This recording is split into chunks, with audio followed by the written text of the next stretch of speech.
President Trump appears to be planning to just sell the country to Russia in an effort to stop the Ukraine war. Just why is the U.S. president carving up the United States and handing it over to a dictator? We'll talk about it. I'm Paul, U.S. Army combat veteran. Let's talk about just how badly this meeting between Trump and Putin is shaping up.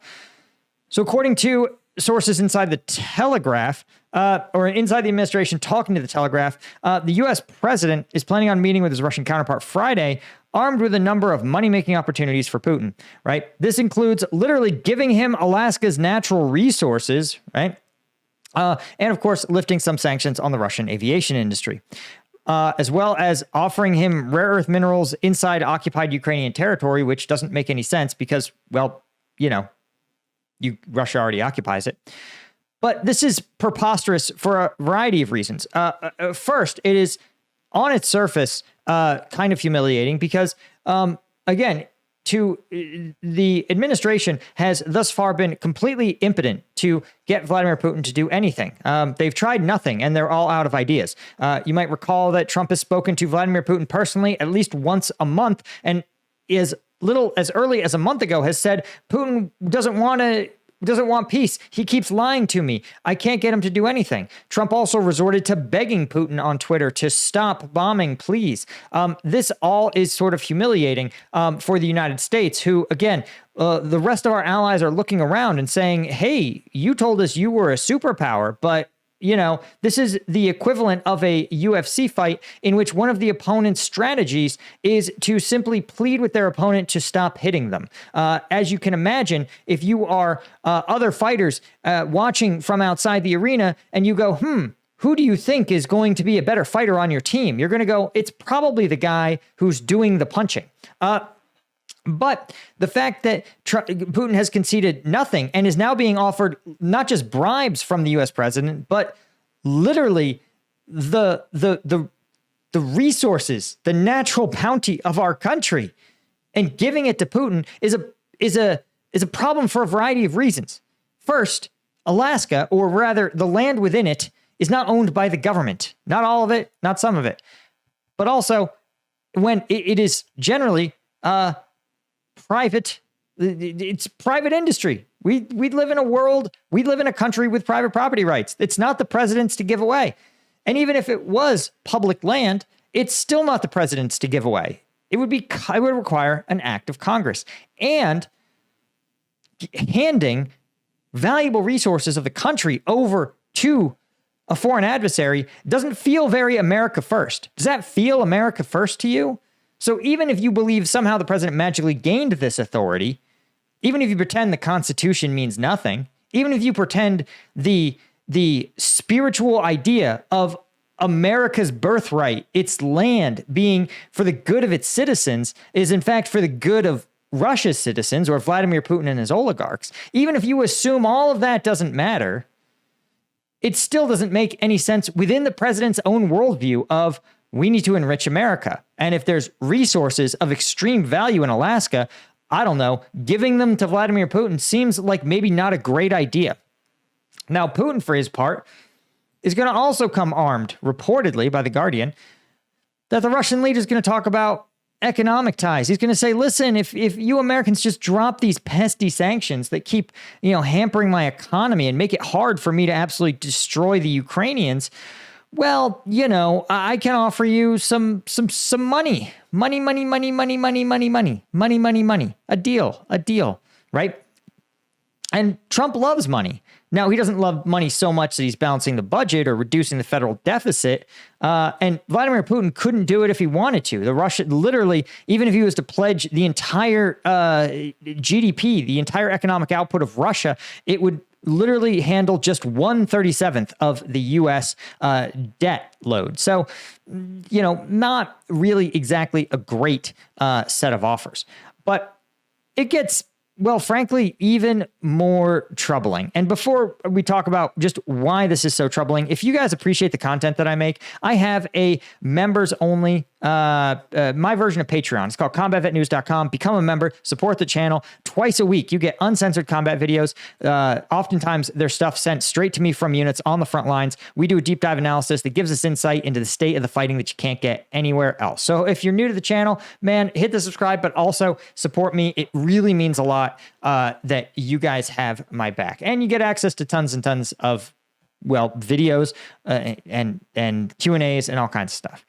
So, okay. Join me in reading this tweet. He says, Trump says, the very unfair media, you're like yours truly, I'm so unfair, is at work meeting with Putin, is at work on my meeting with Putin. Constantly quoting fired losers and really dumb people like John Bolton. And don't get me wrong, I'm not out here standing for John Bolton. But even John Bolton can figure out that, guys, Putin might be America's enemy. No. You know it's bad when even John Bolton comes to the right conclusion. Who just said that even though the meeting is on American soil, Putin has already won. Yeah, because Putin got the U.S. president to leave the White House, go meet him in Alaska, and in exchange, Putin didn't get anything. Putin just said, you're going to meet me in Alaska. And Trump said, yes, sir, right away, sir. Right? So, yeah, as discussed, Putin has conceded nothing, giving Trump nothing that he wants. In fact, Trump, remember, has had no less than 3 different red lines already where he said, you will meet with Zelensky before you meet with me. Putin said, I'm not going to do that.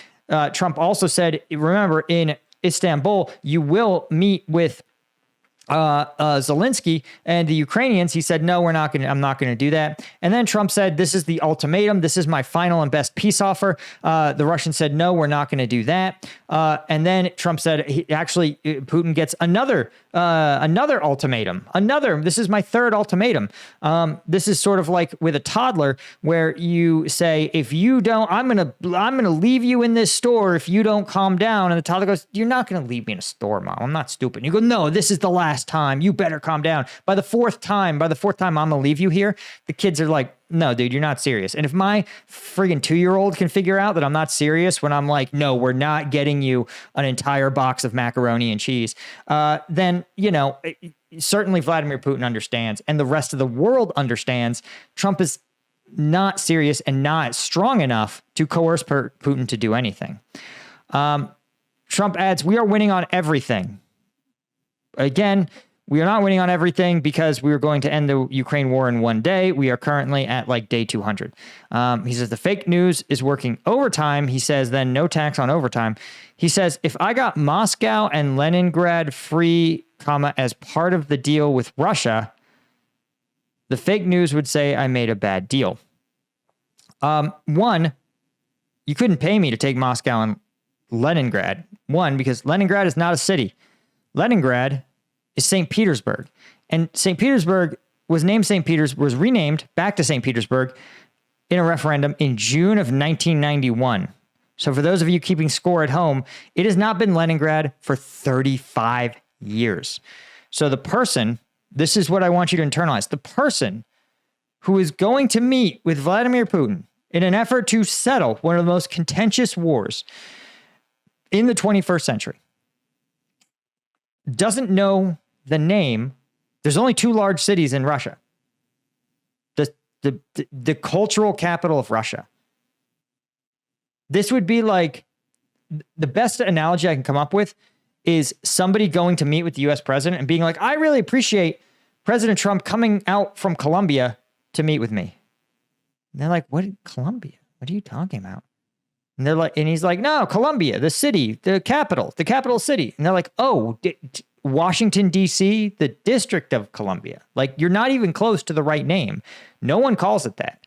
And like, you're going to meet with the president and you don't know the name of like the capital cities, the largest cities. Like, damn, dude, this deal's really off to a great start. This is this would be embarrassing if Trump were capable of feeling shame. I don't know what else to tell you. There's sick and dishonest people who hate our country. Obviously, I am one of them. And obviously, I clearly hate our country given my record of service to it. But it's fine. We're winning on everything. Still holding on. Still waiting for that big win over Putin. Right? Now, Putin's also planning on simply explaining to Trump again, the meeting that should have been a meeting that should have been a phone call, that really should have been an email, is going to present Trump with historical materials saying that, listen, the Ukrainians, they were never supposed to be a country in the first place. And the Ukrainians who keep insisting things like, we have a right to exist and don't invade us and this is a war crime. And, they're just confused. The Ukrainians who are just like, wow, you genocided us the last time you occupied us. Those Ukrainians they're just confused. And the fact that this can reasonably work because Trump is easily convinced by the last person he talked to is kind of insane. By the way, I just want to point out one other thing, is that 24 hours ago, the White House press secretary said that this wasn't a deal-making meeting, that this was a listening session between Trump and Putin. But then Trump went out and said, no, I'm going to be totally wheeling and dealing, including selling my own country to a Russian dictator. So again, which is it? The answer is they don't know what it is, because Vladimir Putin has told Trump this meeting is happening, and Trump has said, yes, sir, right away, sir. Now, you may think, guys, maybe Putin's finally serious about peace. If he was, there's some things that he wouldn't do. Like, for example, order his hackers to breach the federal court system, right? Is this what you do to your friends? Do you ever notice that the Germans or the UK or France or, you ever notice they never hack U.S. sensitive government systems, right? And they certainly don't hack government systems to investigate national security investigations, which is what these Russian hackers did.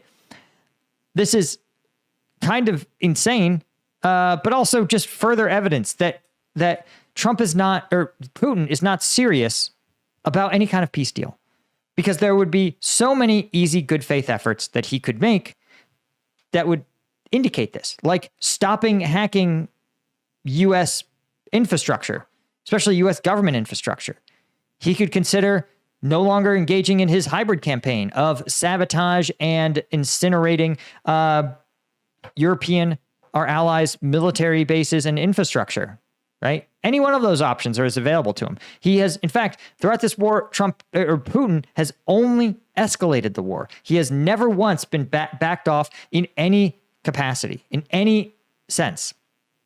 And so, again, he is going to just continue to do this. There is no seriousness about peace. It is fairly obvious that is the case.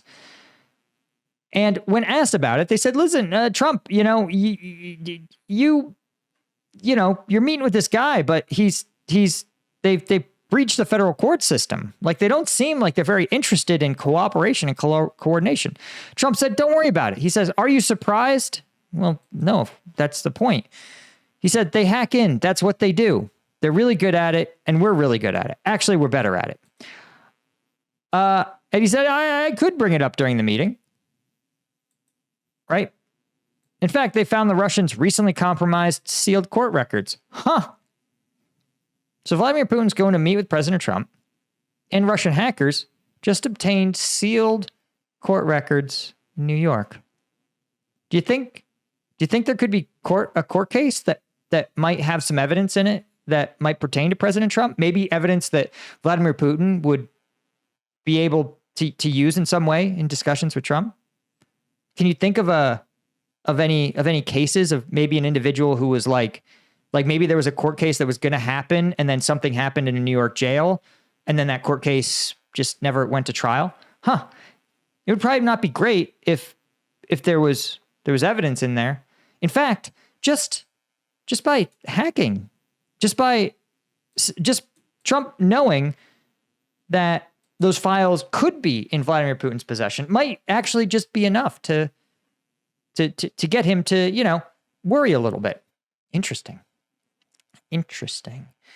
But that would, to coerce the U.S. president, you'd have to be a pretty sophisticated actor. You have to be someone you'd have to be pretty hostile, and you'd have to be pretty good at intelligence work and gamesmanship and manipulation. Like, you'd have to be like a KGB agent or something. So,